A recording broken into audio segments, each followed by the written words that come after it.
Director Mohan G ரீசெண்டா ஒரு இன்டர்வியூல ஒரு ப்ராமிஸ் பண்ணியிருக்காரு. அது என்ன அப்படின்னா, இயக்குனர் மோகன்ஜி பழைய வண்ணாரப்பேட்டை, திரௌபதி, பகாசுரன், ருத்ரதாண்டவம், திரௌபதி 2 இந்த படங்களை இயக்குன ஒரு இயக்குனர். அவர்ட்ட கேட்குறாங்க, "சார் நீங்க அதிகமான படங்கள் வந்து ரிச்சர்ட் ரிஷி கூடயே பண்ணியிருக்கீங்களே, மத்த ஆர்டிஸ்ட் கூட எப்போ படம் பண்ணுவீங்க? மத்த ஆர்டிஸ்ட் கூட பண்ற ஐடியா வச்சிருக்கீங்களா?" அப்படிங்கிறாங்க. அதுக்கு அவர் என்ன சொல்றாரு அப்படின்னா, "கண்டிப்பா எல்லா ஆர்டிஸ்ட் கூடயும் படம் பண்ணணும்னு எனக்கு ஐடியா இருக்கு. குறிப்பா அஜித் சார் கூட படம் பண்ணாம நான் சினிமா விட்டு போக மாட்டேன்" அப்படிங்கிறாரு. கண்டிப்பா நான் வந்து அஜித் சார் கூட படம் பண்ணிட்டு தான் சினிமா விட்டு வெளிய போவேன் அப்படிங்கிறாரு. இப்போ ஏகே 64 வந்து ஆல்மோஸ்ட் கன்ஃபார்ம் ஆயிருச்சு. ஆதிக் ரவிச்சந்திரன் சொல்றாங்க.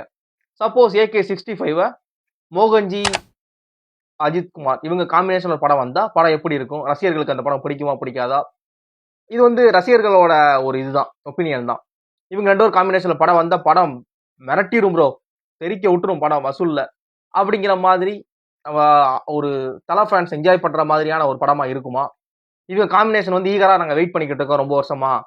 நடக்க மாட்டேங்குது அப்படின்னு சொல்லி யாராவது வெயிட் பண்ணிக்கிட்டு இருக்கீங்களா? இந்த காம்பினேஷன் சேரணுமா? இல்ல வேணாம், வேணாம். நீங்க வந்து சினிமால ரொம்ப வருஷம் இருங்க. ஏகே சார் கூட படம் பண்ண வேணாம். அப்படின்னு நீங்க யாராவது நினைக்கிறீங்களா? அப்படிங்கிற உங்களோட ஒப்பீனியன மறக்காம நம்ம கமெண்ட் பாக்ஸ்ல கமெண்ட் பண்ணுங்க. அவருக்கு இந்த மாரி ஒரு ஆசை இருக்கு. இந்த மாரி ஒரு இது வச்சிருக்காரு. ப்ராமிஸ் வச்சிருக்காரு. ஏகே சார் கூட ஒன்ஸ் நான் படம் பண்ணிட்டு தான் சினிமா விட்டு வெளிய போவேன் அப்படின்ட்டு இருக்காரு. இத பத்தி என்ன நினைக்கிறீங்க? இவங்க 2 பேரும் காம்பினேஷன்ல படம் கண்டிப்பா வரணுமா? வரக்கூடாதா? அப்படிங்கிற உங்களோட ஒப்பீனியன மட்டும் ஷேர் பண்ணுங்க. தேங்க்ஸ் ஃபார் வாட்சிங்.